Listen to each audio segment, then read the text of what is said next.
Chris Brophy, musically obsessed. Chris Brophy, musically obsessed with vinyl CDs and cassettes. Chris Brophy, musically obsessed. Oh yeah! Okay, today I want to show off my Deep Purple collection, one of my favorite bands. I've seen them live, so happy to say that I've seen them live. I've got CDs to show you, vinyl to show you, so let's get into it. So their first album, Shades of Deep Purple. This, of course, had Rod Evans on vocals. He went on to be in the band Captain Beyond. This had the huge hit Hush. Love that album. The Book of Taliesin was their second album. Again, with Rod Evans on vocals. They do a cover of Kentucky Woman on here. Plus, there's the song Ring That Neck, which would appear on later live albums with Mr. Ian Gillan. And the last album with Rod Evans, simply titled Deep Purple. That always confused me. I always thought that this was their first album. They do a cover of Donovan's La Leña on here, which is pretty interesting. Rod Evans out.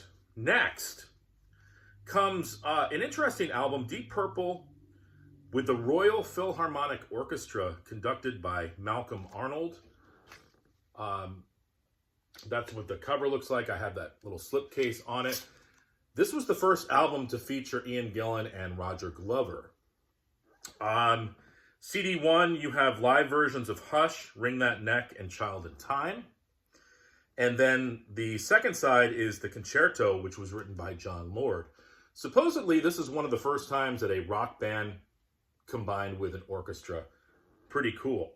All right, now we get into the meat and potatoes. So, in rock, one of the heaviest albums of all time, Ian Gillan Screaming Like a Banshee. I have a regular CD version of it. I have a deluxe CD version, which has some extra tracks on it. I believe this also has the longer intro to Speed King. And I've got it on vinyl as well. This is on purple wax on that Harvest label. My favorite Deep Purple album, Fireball, came next. Progressive, heavy, atmospheric. One of my favorite Deep Purple songs is on here, Anyone's Daughter. I've got a normal CD version of that. I have the deluxe anniversary edition of it. That's got some bonus tracks on it. And then I also have the UK version of Fireball with the song Demon's Eye. In America, you would have the song Strange Kind of Woman.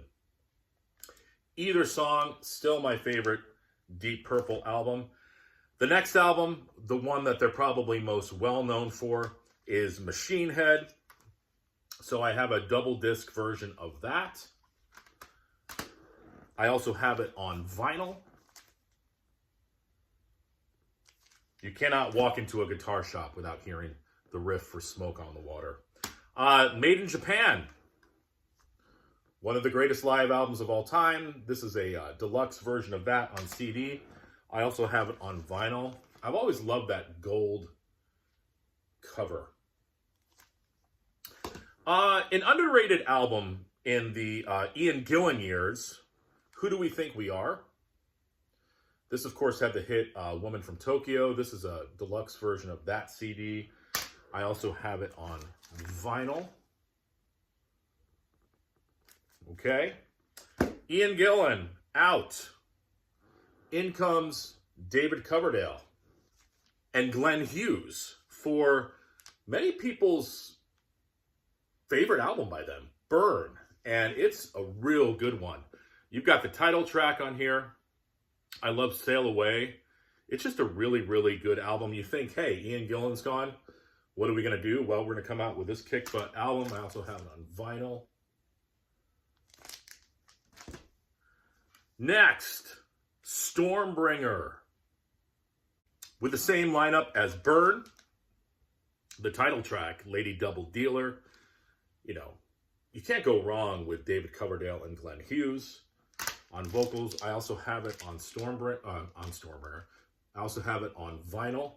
I like what Deep Purple was doing at this time. It was kind of moving into more of like a groove, funk aspect, and I think it really came to fruition on the next album. But let me just show you this. I have Deep Purple Made in Europe, but I believe this was the Stormbringer tour. You guys can correct me if I'm wrong. But this has Burn, Mistreated, Lady Double Dealer, You Fool No One, and Stormbringer. So you get to hear these guys live. Come Taste the Band. This is really where they got into that that funky vibe. And they brought in Tommy Bolin on lead guitar and vocals to accentuate the band, along with David Coverdale, Glenn Hughes. John Lord is still in the band at this point. Ian Pace is still in the band. Always loved that cover. I also have it on vinyl.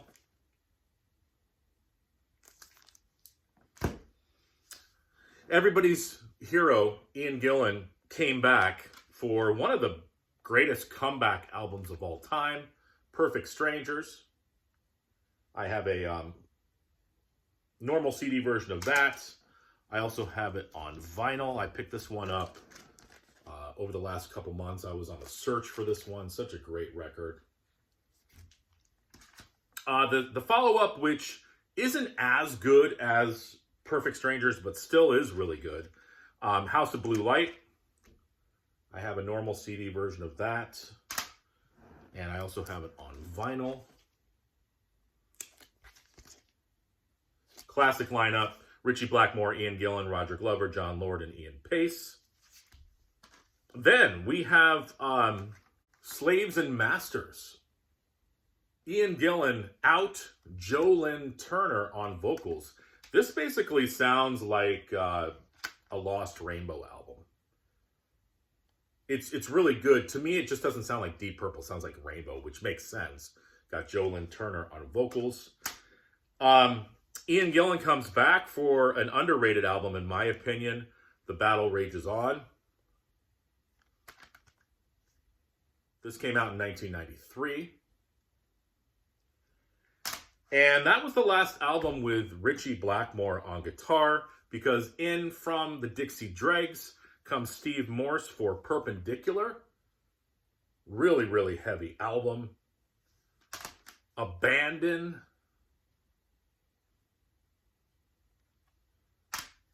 The literal cover of Bananas.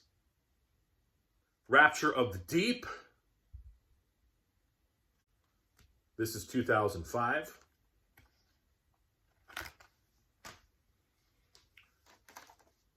Now What?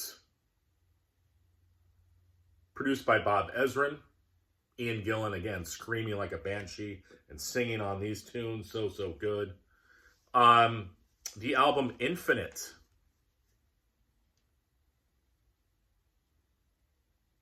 Which I saw them on that tour.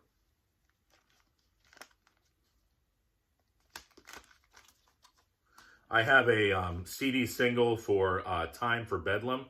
It also has a song called Paradise Bar, which is a non-album track. Uncommon Man, which was a previously unreleased instrumental version. And Hip Boots, which is a rehearsal with, it's a recording by Ian Pace. How about Whoosh? What do you guys think of Whoosh? I like this album. I always thought it was kind of a funny sort of title, but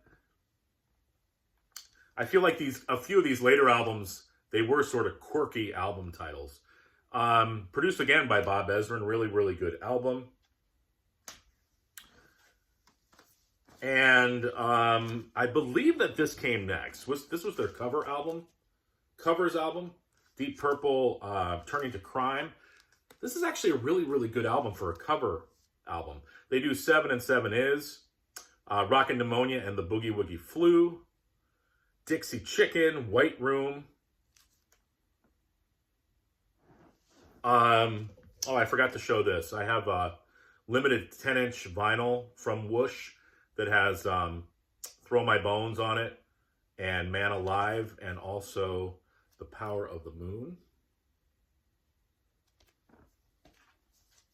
And then their latest, Equals One. which I was listening to this in my car a few weeks ago. I like it. It's a great album. You've got all that sort of Deep Purple swagger to it, a little bit of groove, some great jams on it, again, produced by Bob Ezrin. And a couple other ones that I didn't kind of put into order here. I have Deep Purple Live in Australia from 2001. They came out with quite a few of these. Sort of like a bootleg look to them. And I also have this great compilation, When We Rock, and When We Roll, We Roll, on CD. So that's my Deep Purple collection. Again, I tried to get them in order. I might have gotten a couple of them out of order, but you get the idea. What do you guys think about Deep Purple? What's your favorite album by Deep Purple? What's your favorite era of Deep Purple? Let me know in the comments below. All right, everyone. Bye.